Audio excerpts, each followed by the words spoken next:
morning and welcome to the Paletti Rosa Homestead.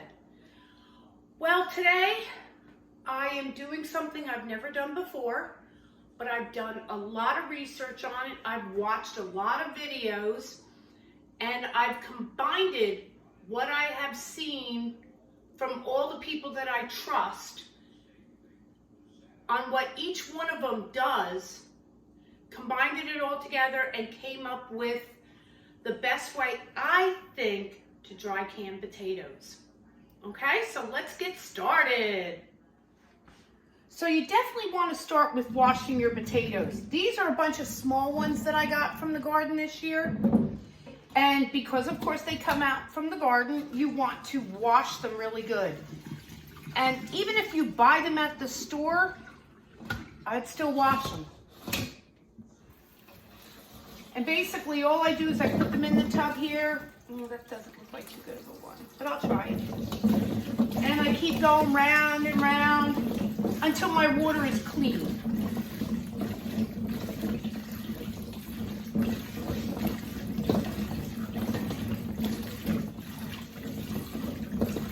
So I'm gonna finish up with a bunch of these potatoes. I keep on saying tomatoes.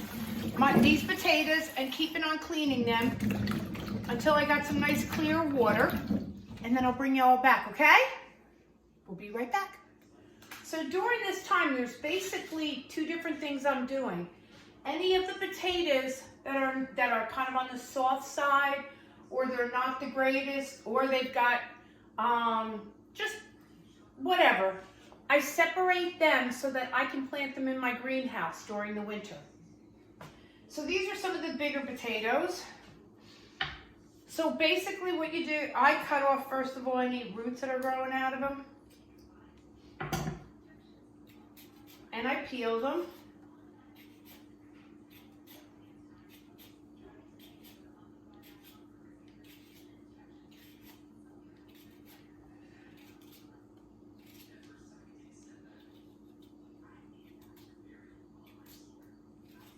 Now I have canned in water many times potatoes. So canning potatoes is nothing new for me. It's just dry canning them. And it just looks like they're so much nicer when they're dry canned. So I am going to give this a shot.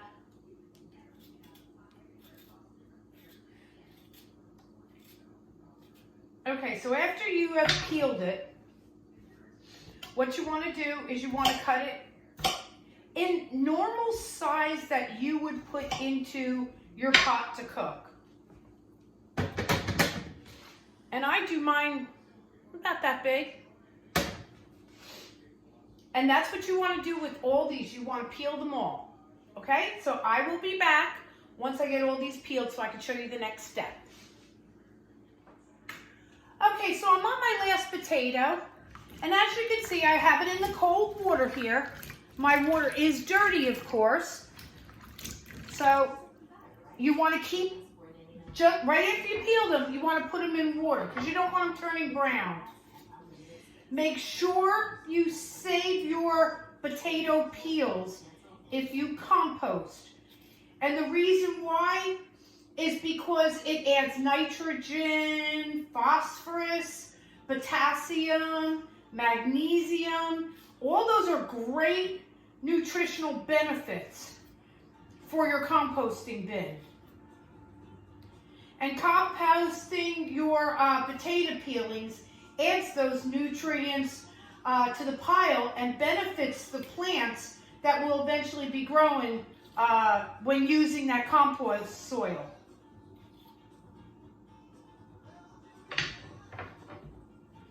So I always try to remember to add, do I always know, but I try to remember to do that, and especially now when I'm doing a pretty nice sized batch.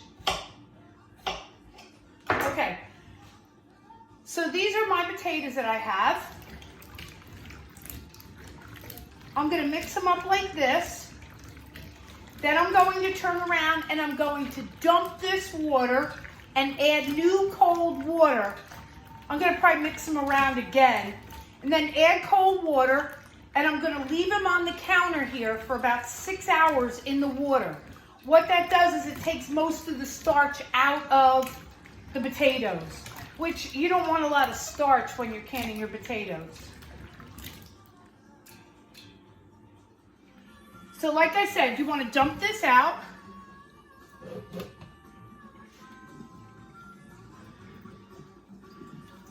And the reason being, when you're cutting your potatoes, when you're peeling them and then cutting them, they are going to get dirty from you holding the dirty potatoes. And make sure it's cold water, not warm. Like I said, I'm going to rinse them off again just to make sure. And don't get me wrong, your water's not going to be clear water. You're because of the starch that's in the potatoes.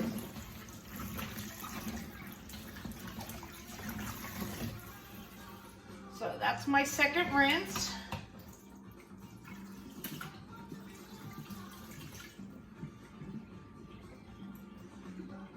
And just try to get as much of the water as you can out. It can sometimes be tough. Okay, I think I got the majority of it. And now you want cold water.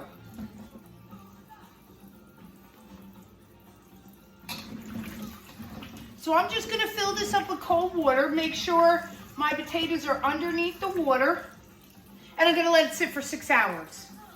What I'm going to do now is I'm going to go out to my greenhouse and I'm going to plant some of the potatoes, and let me show you.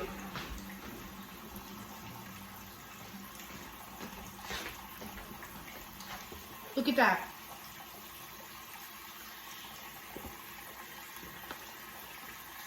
Here's a potato that's got some stuff growing out of it. I've got some of the small potatoes, so I'm going to be planting those. And then I'm going to take my peels, of course, and I'm going to put them in my compost bin. So there, I got my potatoes pretty much underneath the water, and I'm going to let them sit. So it may take me 6 hours, but it's only going to take you seconds before you get to see it. So I'll be back. Okay, we're back again. I've decided instead of 6 hours, I'm going to do 4 hours. As you can tell, well, no, you may not be able to tell. Let me try to bring you in even closer. My water is pretty clean. So I've decided to do the 4 hours. So the next thing you want to do is you want to get your potatoes out on a counter drying a little bit, okay? So what you want to do is make sure you have a nice clean counter, and I do. I just washed it all down.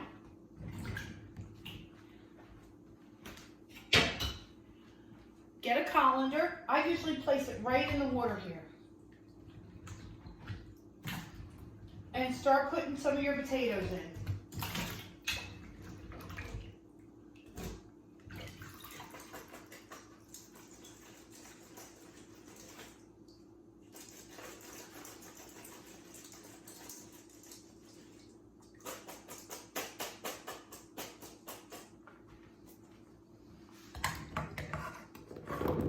Now you can put them on, don't get me wrong, you can put them on a towel or whatever.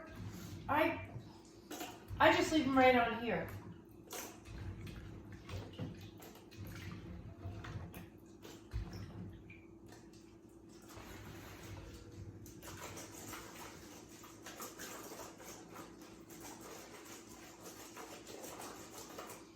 Now, if I had very starchy water here right now, I would probably have taken them all out, cleaned the water, and left them again for another couple hours. But my water's not that bad at all.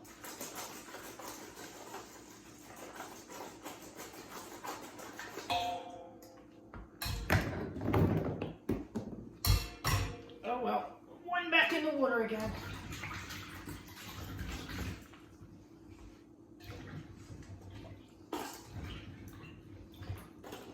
Now, while these are drying, and they don't take long to dry, while these are starting to dry, you want to start getting what I call your mixture together. And what I try to do now is I try to figure out, like, how many quarts of potatoes do I have? I shouldn't say what I do now. This is what I'm doing now. Figuring about how many quarts do I have.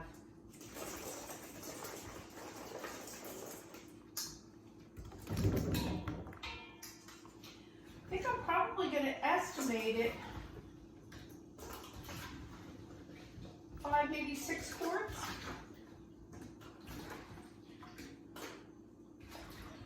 So what you're going to do is get your, when this is all out, start putting your mixture together. And your mixture is going to be, for every quart, you want a teaspoon of melted butter. You also want a half a teaspoon of pepper and a quarter teaspoon of salt for every quart. So as soon as I get this done, I will start getting that together. Yeah, this water doesn't look bad at all. It's got a little bit of starch in it.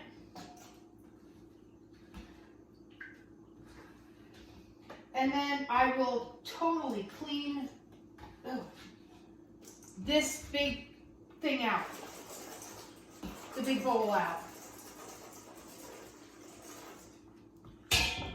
So I will bring you back in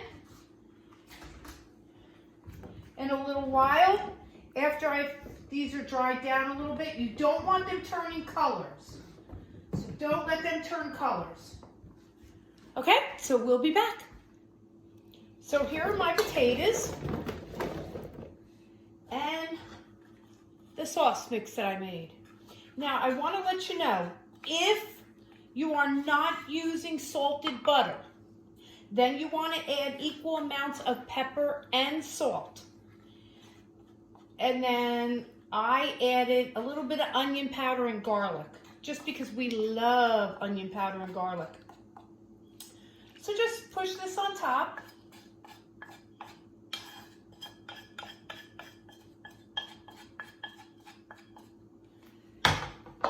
And with your spoon, just kind of mix it all up. You know what? I just got done washing my hands, so.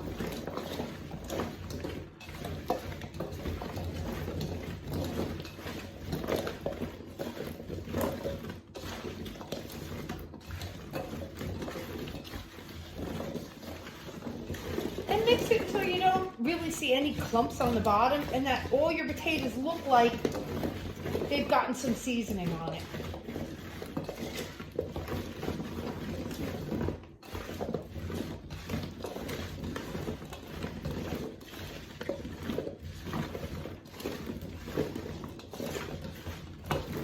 And that's it. Now let's fill our jars. And clean my hands off while I'm out of here.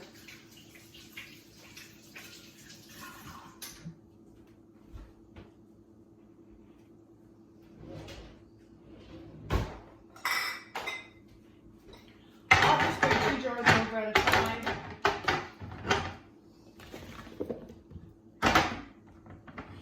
And you are going to pressure can them now, and that's because potatoes are not don't have the acid requirement. One thing, and then what you're going to do is you're going to pressure can it for 40 minutes. Now I'm going to do mine at 15 pounds of pressure, and that's only because I live in the mountains. So I'm high up off the ground.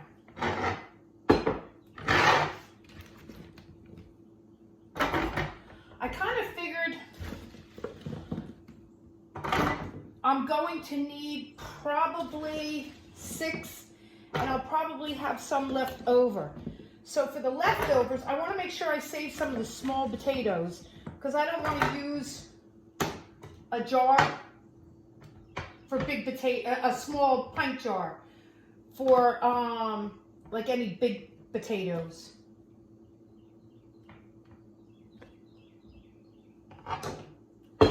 And these jars are going to have to be wiped off really well,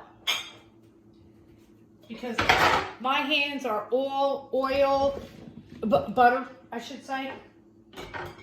So they're going to have to be wiped off really good. And I want to let you know, this is not a approved canning method, dry canning. But so many people do it. So I just had to try it. That's me. I have to try it.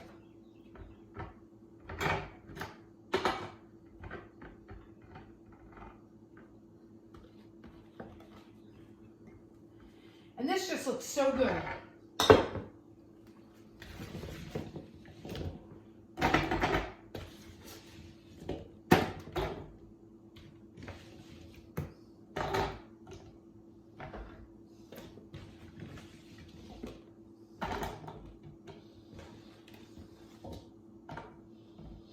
These could be used as breakfast potatoes, like a not a hash brown, because they're really not hashy, but a breakfast potato, dinner potatoes, really any kind of potatoes. I've seen the people that I've watched do this, I've seen them do these as a breakfast potato, as a dinner potato.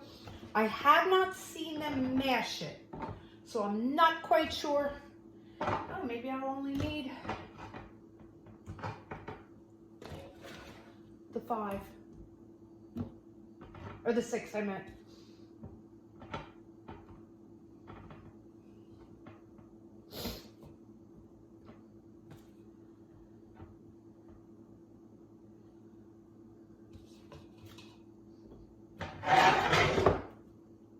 Oh, let me wash my hands off because I got a top on that one.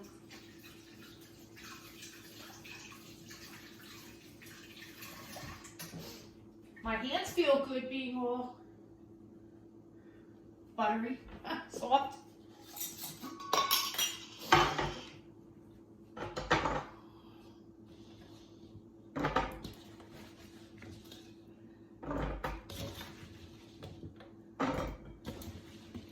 This is probably the jar that's going to have all the seasoning in it. Yeah, 6.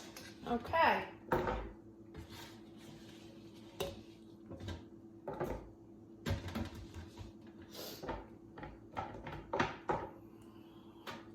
So I still got a lot of seasoning here. So what I'm going to do is wash my hands again.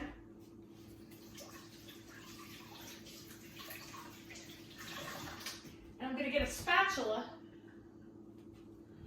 and get some of this out and put it in some of those jars.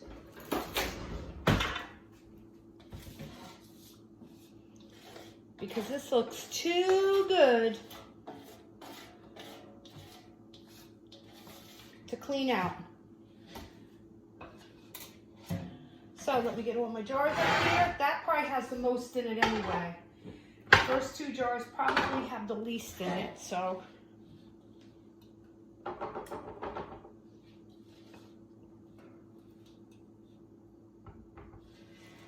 That was done.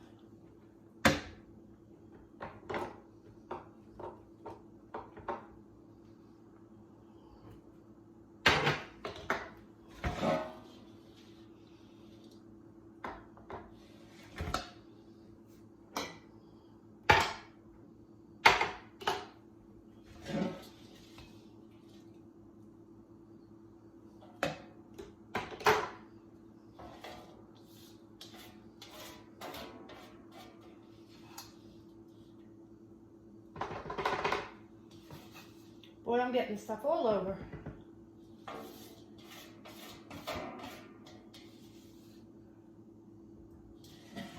Okie doke.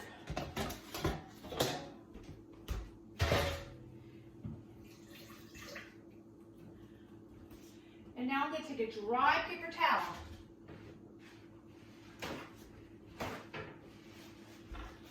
And I'm going to clean off all these rims. That's most important part now. If you got any butter or anything on the sides, you can get, those can be washed off once the lid's on. Okay, let me get my...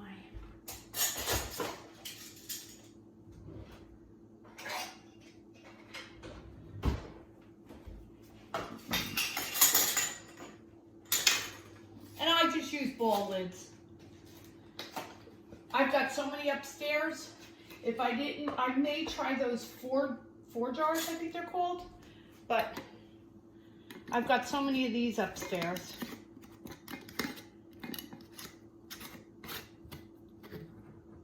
That just doesn't seem right on.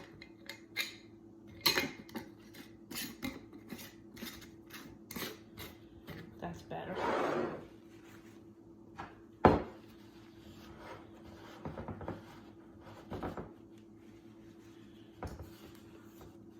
And I go around mine a couple times just to make sure.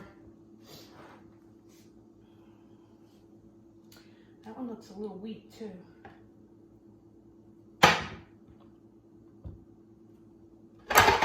That looks a little bit better.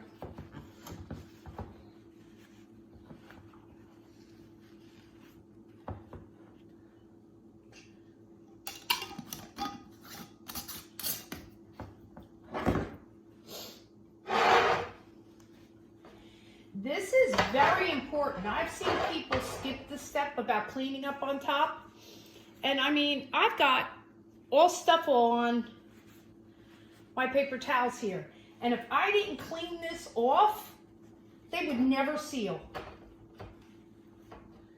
So if you ever have a friend or whatever that helps you and they don't clean their top of their jars, don't let them finish.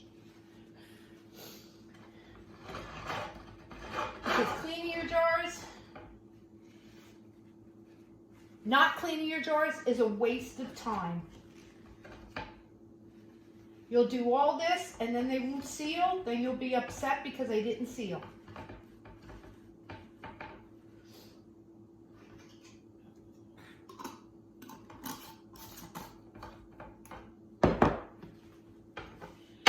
So I will put them in my canner, and it's pressure canned like I said. I will put a little white vinegar in the water. I'll make sure I go up the jars. I'll make sure I have at least that much water in it. And it's because I don't want not enough water in there and then it burns. Because there's no water left in it.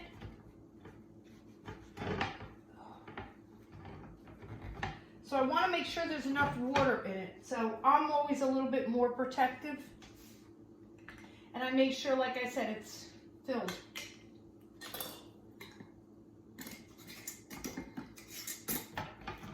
Okay, that's it. I'm going to go put them in the canner, wait 40 minutes, and I'll bring you back when it's done. Bye, everybody.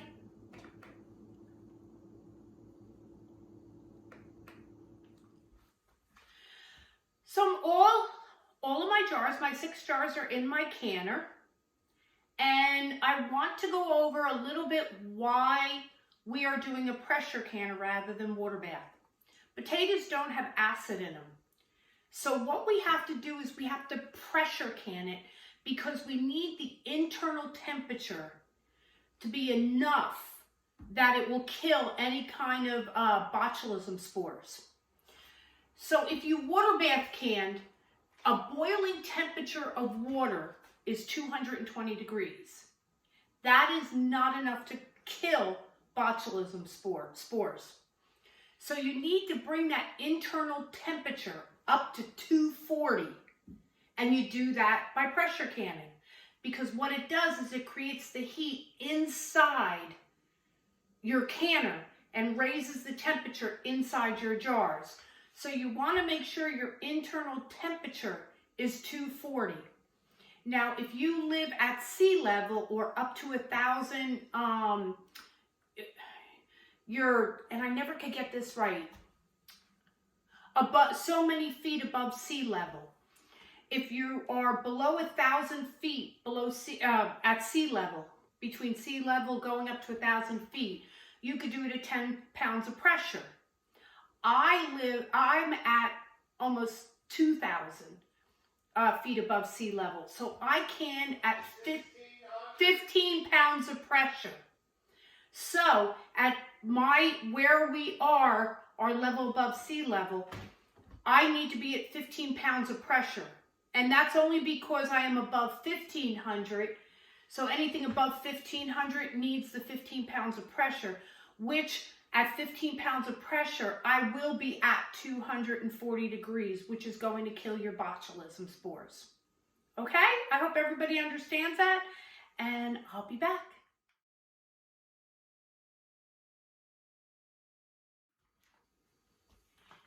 Well, I hope you enjoyed the video today.